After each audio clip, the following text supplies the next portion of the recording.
Welcome to Kenton's videos. Enjoy the video. You start by enabling camera access and positioning your phone for a same-device scan. Open the native camera app or the built-in QR tool. Keep the phone steady and the rear camera active.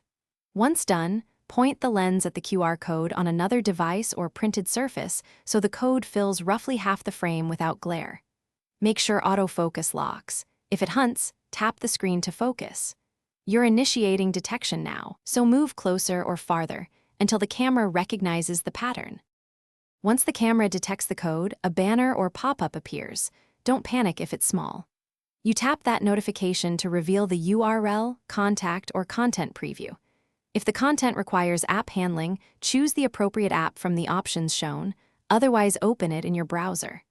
If you need extra control, long press the preview to copy the link, save contact details, or share the result. Make sure to inspect the URL for typos or suspicious domains before proceeding for safety. You finish by choosing the final action. Open the link, add the contact, or accept the prompt. If nothing happens, go into camera or QR settings and ensure scanning is enabled. Some phones require a toggle. When the scanner still won't read, clean the lens, increase ambient light, or restart the camera app and try again. As a key troubleshooting tip, switch to the device's default browser if the built-in preview misbehaves. That often resolves redirect or compatibility issues immediately. Thanks for watching. Consider subscribing if we helped you.